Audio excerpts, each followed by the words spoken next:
Bonjour, my name's Alice, welcome back to my channel. So today I'm going to make a video on the French elections, on what has happened in the past few weeks/month. I took into account the coverage of the French elections by international media to make sure that I bring something new, something original, a French perspective, something constructive. So yeah, here we go.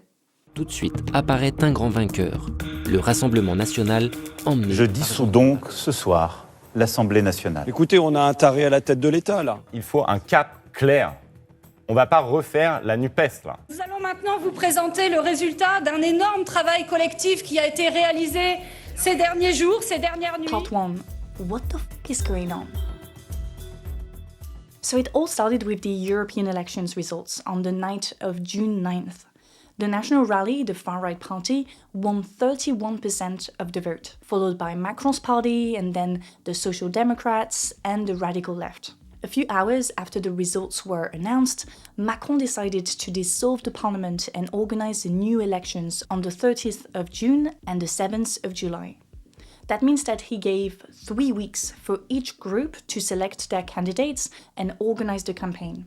Some called his decision undemocratic and dangerous. It was perceived as undemocratic because 3 weeks aren't enough to properly organize a campaign, to debate and challenge your opponents. And it was perceived as dangerous because Macron clearly doesn't have the support of the majority of French people, and the far right came out of the European elections in full force. But maybe that's exactly what Macron wanted. Some have speculated that Macron's decision to dissolve the parliament exactly when the far right is the strongest and the left is divided is revealing of an evil strategy. After all, Macron has implemented increasingly conservative measures in the past few years, some of them coming straight from the far-right agenda. On top of that, having a far-right prime minister, because yes, that's what we're talking about, the majority group in parliament gets to select a prime minister. So having a far-right prime minister doesn't appear as a threat to him. Rather, it's an opportunity to show that the far-right can't govern and take back control at the next presidential election in 2027. Obviously, we're not in Macron's head, so it's hard to know what is true and what isn't.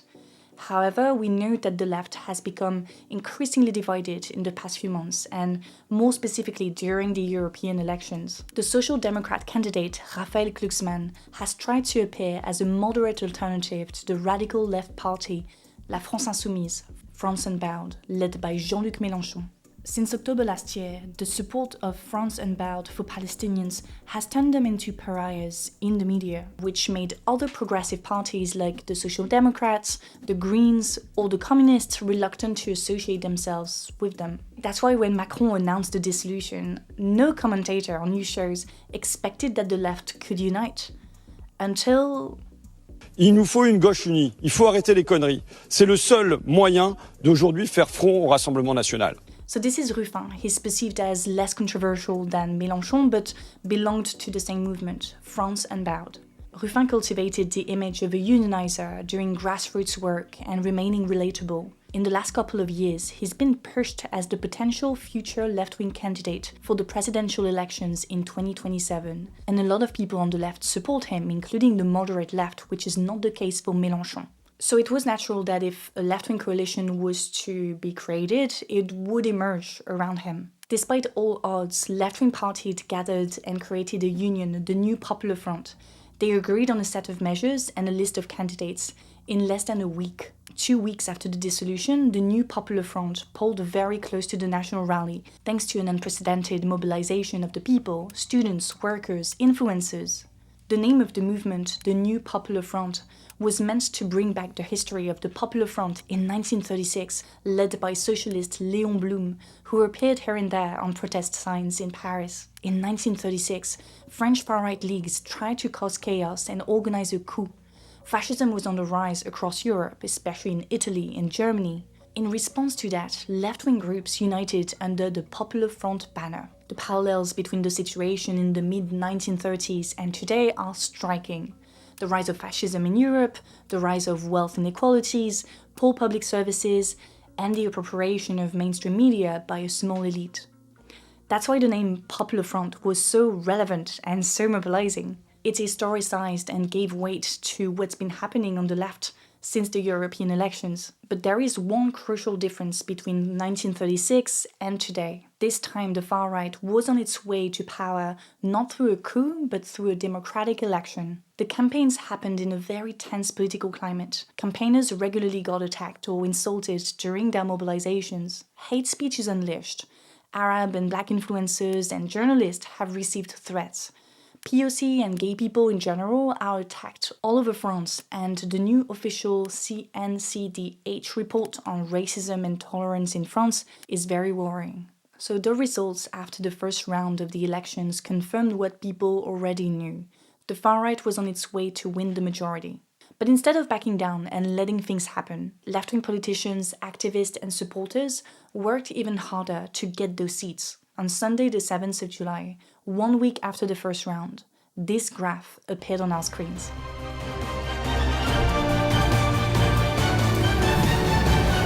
Il est 20h, regardez notre toute première projection en nombre de sièges de notre partenaire IFOP Projection.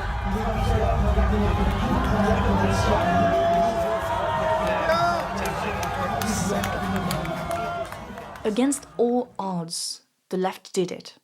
They not only pushed the far right in third position, but they became the leading force in parliament. So that's a summary of the whole story, but in order to understand why it happened, it's important to consider two things that other commentators don't necessarily talk about. The first thing is a change of perception of the far right from an opposition party to a government party. And the second thing is the left as the party of the real. So let's start with the far-right party, the National Rally. Autrement dit, chaque fois qu'il y a la possibilité d'une petite provocation, et je ne dis pas que les chambres à gaz n'ont pas existé, mais je crois que c'est un point de détail de l'histoire. Jeanne, au secours! Et ils sont là, ils sont dans les campagnes, dans les villes.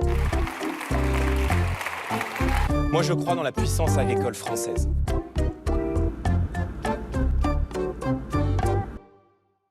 Part 2, the National Rally from opposition party to government party. Social commentators Lumi and Usul have made a great video looking at how France would look like if the National Rally was in power. They based their analysis on what's been happening in France, what happened in Hungary, and what happened in Italy with Berlusconi. What came out of all those case studies is that democracy needs spaces to be exercised. Back in the days, Greek babes would debate on the forum, and these days, the media, in all its shapes and forms, are supposed to be that space where democracy happens through discussions, debates, and education. In France, the ARCOM is in charge of supervising TV and radio to make sure different political groups have similar speaking time. The government organization also makes sure that there is no hate speech on TV or radio. ARCOM is particularly active with private channels, especially those owned by billionaire Vincent Bolloré, like CNews, the French Fox News, or Europe 1, the radio equivalent of CNews. Those channels often blur the line between journalism and opinion to promote a far-right agenda. Il y a beaucoup d'immigration en ce moment. Est-ce que c'est lié à cela? Vous avez fait quoi? Vous voulez rappeler Jordan Bardella ici? Appelez-le. Voilà, on appelle Jordan Bardella, qu'est-ce que vous voulez que je vous dise? Une chance qu'il réponde.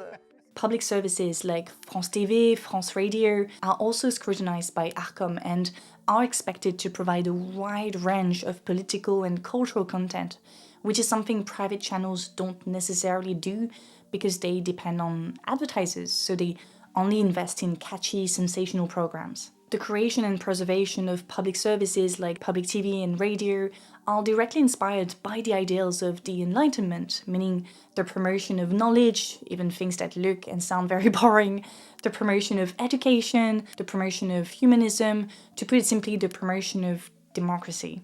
The death of public TV and radio means the death of everything I've mentioned above. I'm gonna nuance that a little bit in my next video, but generally speaking, that's their role, that's what they're supposed to do. The problem though is that public TV and radio are in the process of being dismantled, of being privatized by Macron's government, and the far right will continue that process. That means we're going to have more and more sensational programs, CNews type of channels, and less clear, calm debates and discussions with experts. I mean, we've seen it in Hungary, in Italy, but also Outside of Europe, all over the world, when the media is owned by a small conservative elite, progressive voices, democratic voices are silenced, and regulatory agencies like Arcom are suppressed. On the other hand, defamation and hate speech become more and more acceptable, so that means that the Overton window moves to the right and makes far-right ideas and representatives appear more and more legitimate on mainstream TV. So that is the first step of the normalization of the far-right, the role of the media. The second step is obviously the role of politicians. Macron, for example, promised that he would do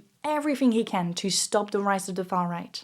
But the results are extremely bad. His 2 mandates are characterized by the unprecedented rise of the National Rally as a parliamentary force. It's so bad that nobody takes him seriously when he claims that it's not its fault. In fact, in the last few years, he has responded to the rise of the far-right in the worst ways possible, by adopting some of the far-right methods and talking points on immigration, on Islamophobia, on gender politics. As a so-called moderate president, he gave respectability to far-right ideas instead of remaining strong behind our Republican values, liberty, equality, brotherhood. I mean, what better way to appear governable than having the president copy your program? You see, the far-right went from being perceived as an opposition party, meaning a party that shouts or racist stuff from the back, Pas du tout.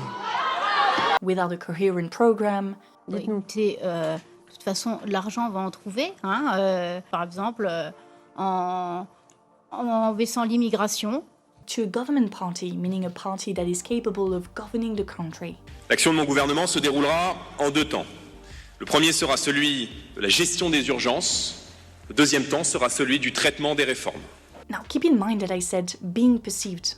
The far-right is being perceived as a government party, but its program remains a joke. It's deeply incoherent and goes against the interest of the people they claim to protect, working and middle classes. So together, corporate media and politicians have normalized a party whose program is based on hatred and division. They have allowed a party founded by former SS to colonize the minds of millions of French people who will suffer from their policies or lack of policies. This whole situation reminds me of this painting by Jacob Lawrence. On the painting you can see a white worker beating up a black worker. At the time, black workers were hired by bosses to break strikes. Instead of standing together against their bosses, white workers preferred hitting on poor discriminated black workers who had migrated from southern states. This is what's happening right now.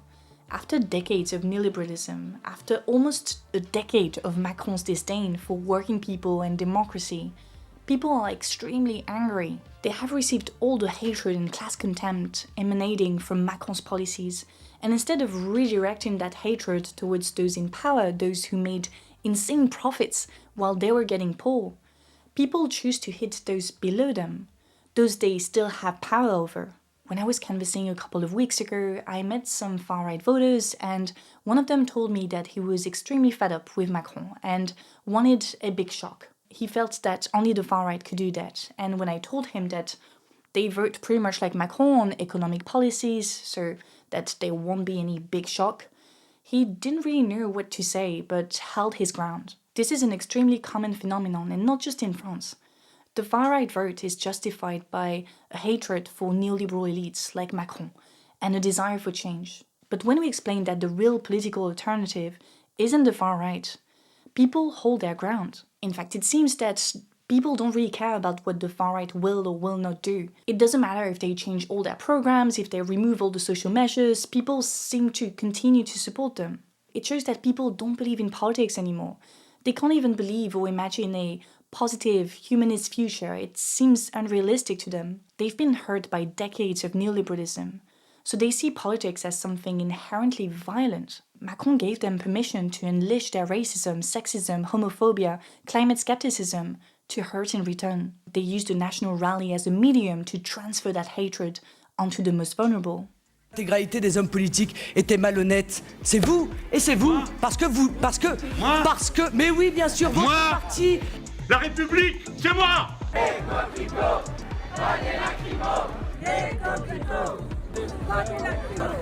Cap, clair. On va pas refaire la NUPES, quoi. Part 3, the left, the party of the real. So what's up with the left then? Well, as mainstream media has progressively been bought by conservative or status quo billionaires, left-wing ideas survive through independent media, podcasts or channels. Le Média was created in 2017 and might soon afford an actual TV channel. Blast was founded in 2021. On Blast, you'll find popular left-wing journalists like Salomé Saké or Usul. Some of their videos get millions of views, which is a big deal in France. You also have Clément Viktorovich. He's another journalist, researcher, content creator who embodies and shares progressive values. He's active on all fronts and manages to reach a more politically diverse audience. On Twitch, Danny and Raz, as well as Cassandre, are getting more and more popular. They do social commentaries as well as analysis. Okay, so we have the podcast, Twitch, YouTube left, but what else? Well, organizations, trade unions, human rights associations, feminists, anti-racism, pro-LGBTQ+ rights groups. All these groups can mobilize thousands of people. As an example, French feminists like Caroline Dehaas, Anna Toumazov, Olympe Prève, Clit Révolution, Sally, and many others have done a fantastic job at getting young people away from their phones and at the doorstep of potential voters. I sound like such a boomer saying this, but it's true, and it was amazing to see. Thousands of real people gathered on WhatsApp group, on Telegram. Many local campaign organizers told me they've never seen something like this. That their local WhatsApp groups went from having, 30 members to 200 to 400 members in just a few days. After the first round, feminist activists invited their followers to put pressure on candidates who were in third position to remove themselves from the race in cases where the far right could win to prevent it from winning. Left-wing candidates did the job, they promptly removed themselves from the race, but we had to email and call Macron's candidates who refused to leave until they did. To be honest, without feminist activist mobilization and organization, the graph I shared after the first round could have been a reality. That's precisely why I titled this part The Left, the Party of the Real. The left is on the side of the real. It is powered by real people. You see, the left doesn't need narratives or myth in order to mobilize. It just relies on the real. What do I mean by that? Well, you see, in 2017, Macron got elected because he embodied something new, something beyond the left, beyond the right. His slogan was La France en marche, France on the move, which, let's be honest, doesn't really says anything about the movement or what he's gonna do. Macron wanted to turn France into his project, he said it himself. He wanted to turn France into a startup nation. Parce que c'est notre projet! People were like, yeah, that sounds cool. He managed to get support from people on the left, on the right, who wanted to be cool, and that's how he won the election. At that time, radical left-wing commentators already warned the public that Macron was just another neoliberal with a passion for dismantling workers' rights. But people didn't listen. They were seduced by the narrative. France on the move. It was all about the narrative.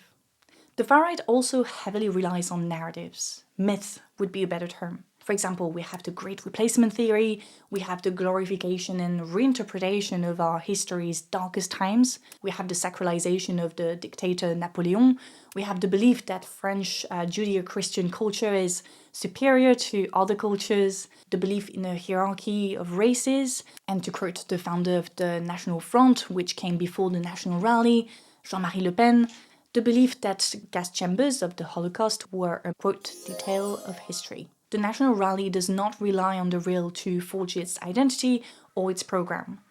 Nevertheless, they have marketed themselves as the party of real working people, and it works because they've used the real in very perverse ways. Specifically, they exploit everyday acts of violence to fit their myth. Those violent acts are real, I won't deny that, and they should be condemned. But their instrumentalization by the far-right is dangerous. It is dangerous because it turns those acts into general facts. So for example, one video of a French Algerian person being violent means that all French Algerian people are violent. One complaint about a refugee, a French woman, means that all refugees are rapists. Far-right politicians and media systematically use those individual acts of violence to ask bigger questions about immigration and its regulation. But they don't do it in an honest way. They don't mention that the majority of rapes are committed by someone the victim knew. So they choose their real, they choose their myth. The left, on the other hand, appears as the only group prioritizing what's real, facts, stats, what millions of people say in the streets. The left is the group that says that the personal is political, that politics aren't about myth and narratives, but about people. It balances personal experiences and testimonies with facts and knowledge and expertise in a way that humanizes those facts and knowledge and expertise, but also legitimizes those personal experiences. Progressive writer Edouard Louis explained in an interview at Blast that working class families, his dad, brother, and mother, couldn't help but feel politics in their bodies because political measures impacted them in drastic ways. When in 1936, the Popular Front forced the bosses to give 2 weeks of paid holidays and implement the 40-hour work week, they changed the lives of workers forever. The Popular Front stayed in power for a short time, but the measures it put in place are still effective, largely thanks to the work of trade unions before, during, and after their government. Journalist Laurent Lévy explains that the left is a lively unit. Left-wing commentator Bégodeau said that it's unfair to call leftists idealists because the left is pragmatic, it relies on the real, while Macron and the far-right are idealists. The left cannot exist without civil society in all its diversity. It is shaped and kept in check by the real. It responds to the real, social crises, climate change, with bold measures that galvanize people. During the 3 weeks that Macron gave us to mobilize and forge the new parliament, the left has shown that grassroots mobilizations can beat the far-right myth. It can beat corporate media, and it can beat Macron's doomerism. The left won, but the far-right gained a record number of seats, so the fight continues. In the last 3 weeks, Macron's actions have unleashed racist hatred, but they have also given birth to an army of progressive campaigners. Thousands of people have been trained on how to convince people, how to talk to your family, how to do door-to-door canvassing, how to put pressure on local officials. We are on the WhatsApp groups, the Telegram groups, and we'll stay on them. We'll continue to expose the lies and scams of the far-right. We'll expose their incompetence, hatred, and undemocratic goals to counter their detoxification campaign. People sometimes say that you have to touch the bottom in order to rise again, stronger than ever. That's it for today. I hope you enjoyed it. As always, the conversation continues in the comments section. Don't forget to like, to subscribe if it's not already done. Big thank you to my patrons for their support, and a special thank to top tier patrons Nyop Nguyen, Patrick Button, Devish Mohan Mina, Jeff Lee, Dominic Dalek, Yilan Huang, B Parenthesis, Nick, Tinfoil Pancakes, Trogdor the Burninator, Brandon, James, Ojwal, Pablo, Patrick, Boris, Ria, Ivan, Toki, Koriji, Kadrina, Tristan, Patricia, Donage, Lenny, Christopher, Ion, Alex, Manuel, Christopher France, and Perry, and thank you to the other ones who prefer to stay anonymous. Thank you as well to our sponsor for sponsoring the video, Squarespace. Squarespace is an all-in-one platform to grow your presence online. They give you a bunch of tools to create your ideal websites. So this is mine so far, Alice Capelle. I use it as a platform to kind of show all the work that I do on YouTube, my contributions, but also my book.